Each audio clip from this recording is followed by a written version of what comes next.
বিসমিল্লাহির রহমানির রহিম। পরম করুণাময় ও অসীম দয়ালু আল্লাহর নামে শুরু। জান্নাতে যাওয়া নারীদের জন্য খুবই সহজ। তারা যদি তাদের দ্বীনের উপর অটল থাকে, তাদের তাওহীদের সাথে যদি তারা এই কিছু নেক আমল কথা নবী সাল্লাল্লাহু আলাইহি সাল্লাম বলছেন সেগুলো যদি তারা ঠিক রাখে, তাহলে জান্নাতে যাওয়া খুবই সহজ পুরুষের তুলনা। কারণ তাদের উপর অনেক সময় যাকাত ফরজ নেই, হজ ফরজ নেই, সংসারের দায়িত্ব তাদের কাছে নেই, সংসারের ভরণ পোষণ দায়িত্ব তাদের কাছে নেই, তারা দুনিয়া অধিকাংশ মানুষের সাথে মিশে না।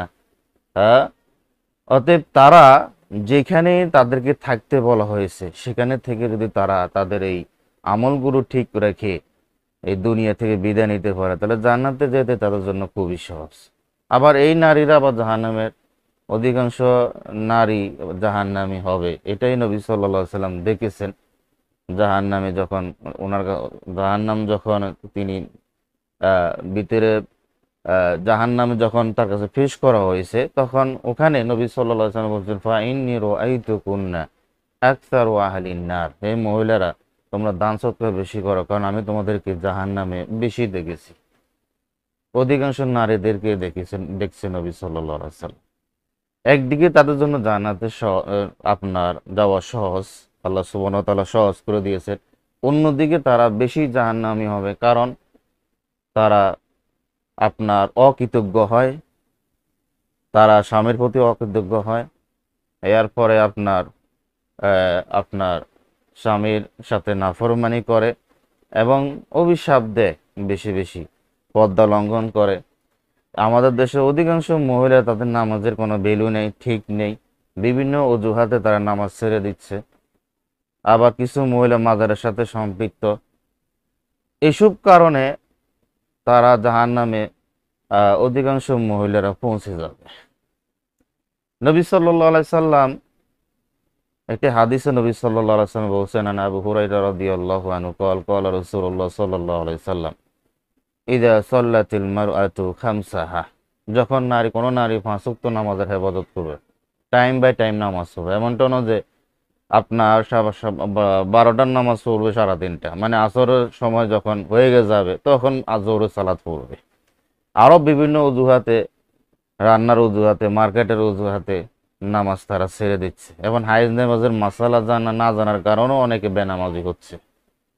এরপর নবী সাল্লাল্লাহু আলাইহি সাল্লাম বলছেন, ও সওমাত শাহরাহা, যখন রমজান মাসে সে সিয়াম পালন করবে, ও হাসনাত ফারজাহা, লজ্জাস্থানে হেফাজত করবে, তার শরীর তার লজ্জাস্থান দূর থেকে হেফাজত করবে, মানে পর্দা মেনটেন করবে, যেভাবে শরীর তাকে পর্দা করতে বলছে, তার কণ্ঠ, তার শরীর, তার লজ্জাস্থান সে মেনটেন করবে, পর্দা মেনটেন করবে।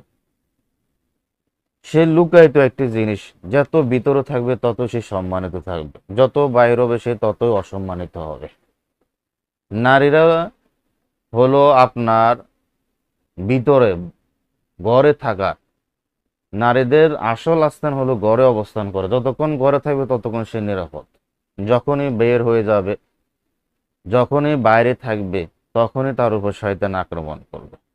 ওয়াকুন্না বুয়ুতিকুন্না ওয়ালা তাবাররুজনা তাবাররুজাল জাহিলিয়াতিল উলা, তোমরা ঘরে অবস্থান করো, জাহিলিয়াতের যুগের মতো তোমরা নিজেকে প্রদর্শন করে বেরাইও না।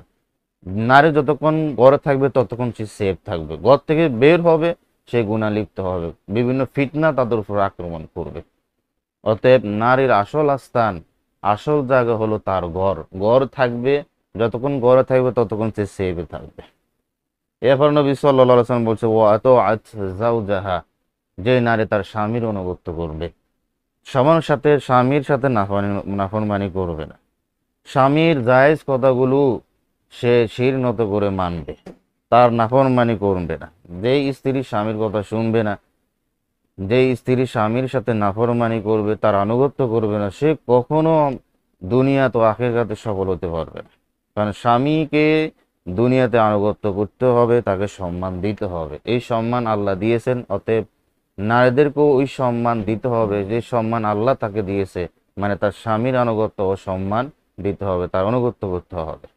নফল সালাত অবস্থায় যদি স্বামী ডাক দেয়, ওই নফল সালাত ছেড়ে দিও স্বামীর ডাকে সাড়া দিতে হবে।